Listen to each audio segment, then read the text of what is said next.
Saya kalau ingat masa-masa itu seneng banget.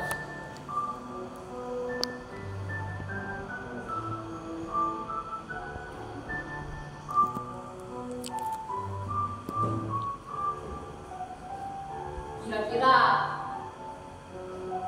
kalau saya mendongeng buat Nadia, dia mau nggak ya? Nadia? Nadia? Iya, Bu. Maaf, Nadia tadi harus jadi PR. Ada apa ya, Bu? Begini loh Nadia, dulu kan ibu sering didongengkan sama orang tua ibu.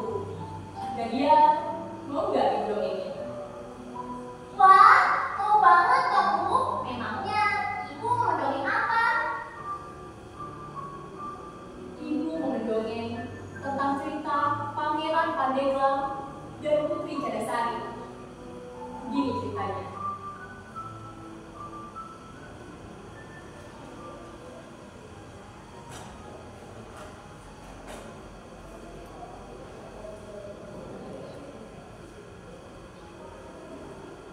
Pada suatu hari, di sebuah bukit bernama Bukit Manis, terlihat seorang putri yang cantik jelita sedang duduk terpaku.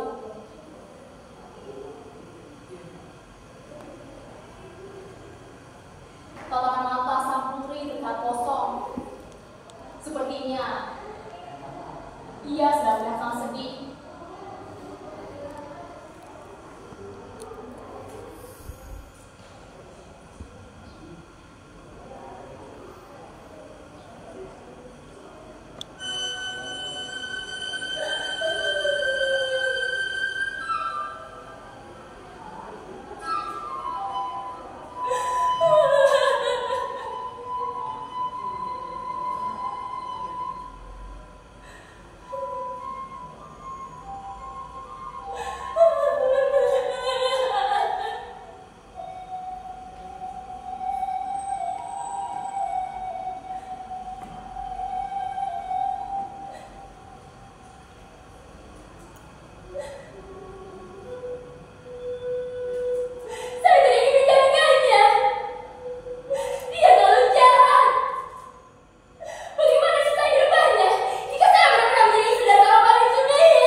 Karena Pangeran Juni memaksa saya untuk menjadi permaisurinya.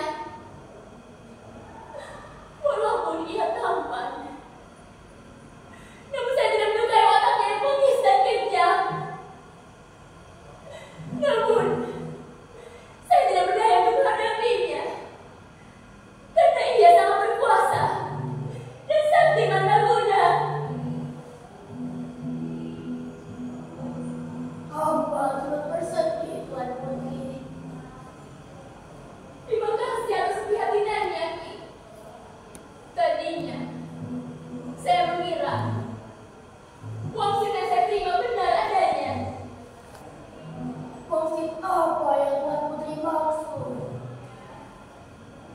Menurut wangsit yang saya terima melalui mimpi, saya harus berdiam diri di bukit magis ini. Katanya, kelak akan ada seorang pangeran yang baik hati dan sakti mandraguna datang menolong saya. Namun, sepertinya harapan itu sudah sirna. Karena sudah sekian lama saya menunggu yang penolong itu. Ia tak kunjung tiba. Padahal 3 hari lagi Pangeran Juni pasti akan datang memaksa saya untuk menikah dengannya. Maaf, Tuan Putri. Kalau boleh hamba sarankan, Tuan Putri terima dulu keinginan dari Pangeran Juni itu. Namun, Tuan Putri harus memberinya satu syarat, yaitu Pangeran harus melubangi batu besar agar bisa dilalui oleh manusia.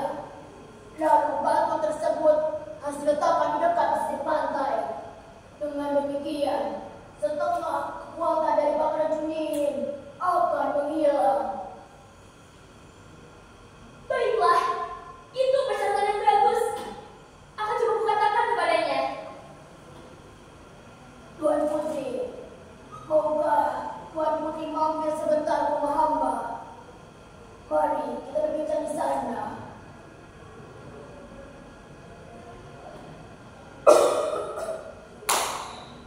Apa yang terjadi? Sepertinya ia telah dalam menempuh perjalanan. Saya akan membawanya ke rumah penduduk setempat.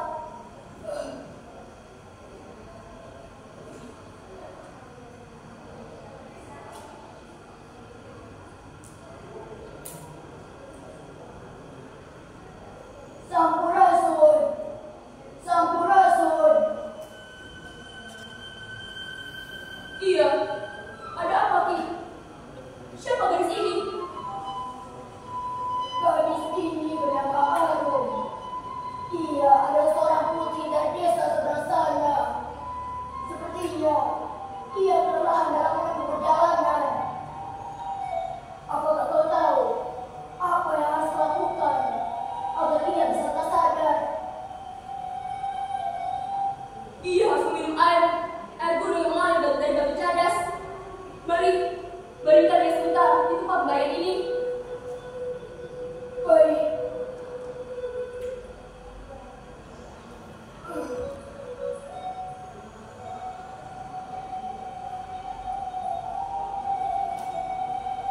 Kalian tunggu di sini sebentar. Saya akan mengambilkan air dari gunung itu. Tempatnya tidak jauh dari desa ini.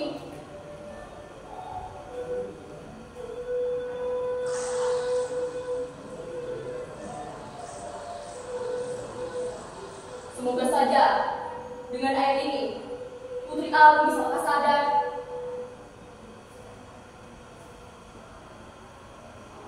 Ini Ki, sudah saya ambilkan air dari gunung itu. Terima kasih. Saya akan coba memberinya minum. Semoga saja dengan air ini Putri Arum bisa lekas sadar.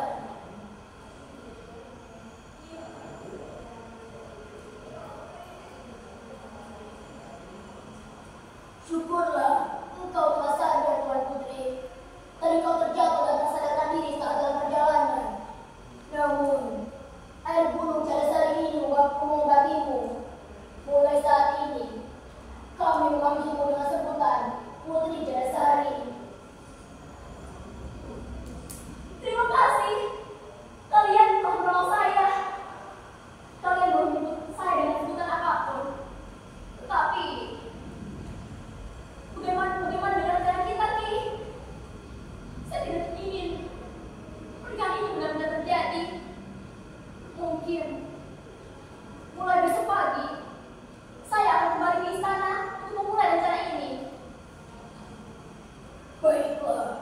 Sementara itu, hamba akan pergi ke suatu tempat untuk membuat gelang.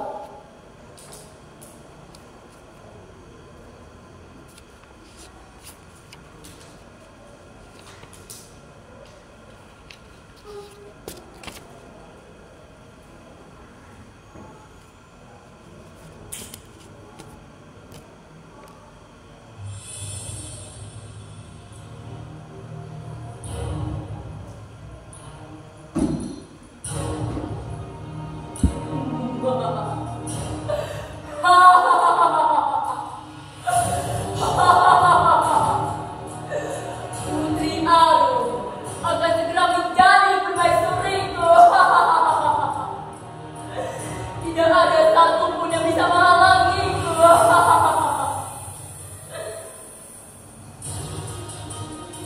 Pelayan, ambilkan sarapanku. Sekarang.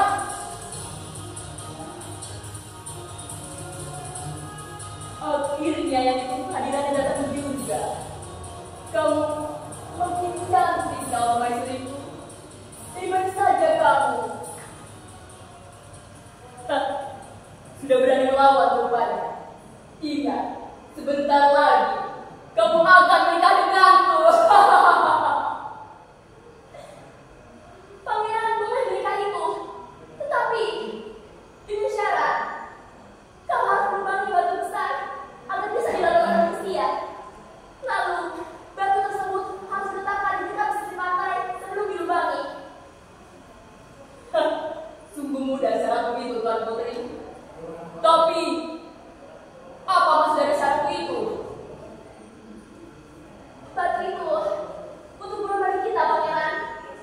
Kita bisa duduk di atas batu itu sambil memandangi indahnya pemandangan laut. Bukankah itu hal yang menyenangkan? Kamu sungguh romantis, Tuan Putri. Baiklah, saya akan mengambilkan batu yang Tuan Putri maksud.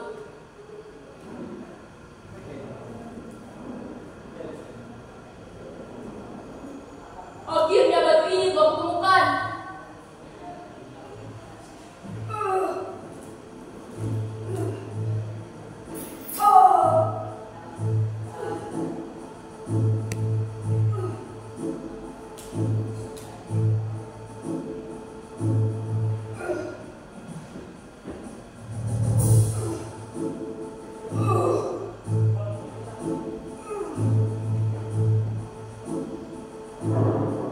Akan kubangi batu ini. Ya! Ya! Pekerjaanku akhirnya selesai juga. Aku akan memanggil Tuan Putri secepatnya di sana.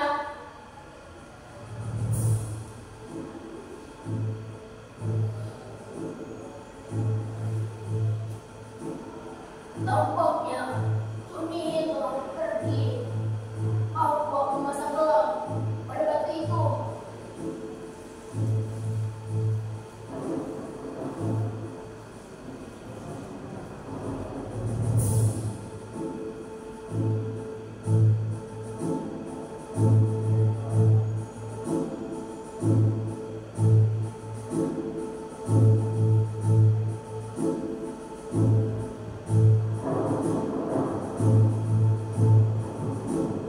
Lihatlah, Tuan Putri. Keinginanmu telah terwujud. Sungguh tempat yang indah dan romantis untuk bulan madu kita, bukan? Wah, saya sangat senang melihatnya. Tapi, maaf, Pangeran. Sepertinya lubang yang kau buat pada batu itu terlalu kecil. Terlalu kecil? Hei, Kolaka, apa yang kau lakukan di sini? Aku datang kemari untuk merebut kembali kesaktianku dan Putri Arum yang kau rampas dariku. Hei, bukankah pernah kukatakan bahwa kau tidak akan pantas menjadi pemenangnya? Karena Putri Arum akan menjadi milikku untuk selamanya.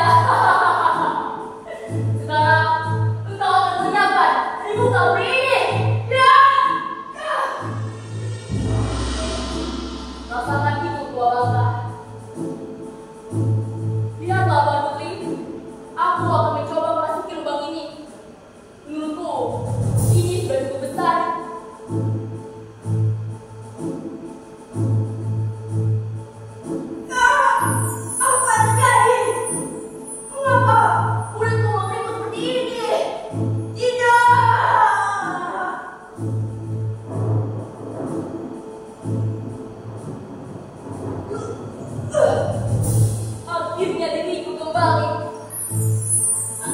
Apa yang terjadi? Kenapa Pangeran Judihin berubah menjadi kakek bayar renta? Dan kau, apakah kau Pangeran Saiful Sana? Iya, ini aku. Sebenarnya Pangeran Judihin lah yang menjadikanku lebih tua, Tuan Putri. Dulu kami adalah dua sahabat yang memiliki kesaktian. Namun karena keserakahannya, ia mengambil semua kesaktianku dan menjadikanku sebagai seorang pandai. Namun, ada satu hal yang dapat menyembuhkan, yaitu apabila Pangeran Judihin berhasil melewati gelang buatanku, maka aku akan menjadi diriku kembali. Dan semua itu telah terjadi berkat Tuan Putri. Terima kasih Tuan Putri. Tidak, seharusnya aku lah yang berterima kasih kepadamu. Ternyata kau adalah petunjuk yang ada dalam mimpiku. Pangeran, mari kita kembali ke sana.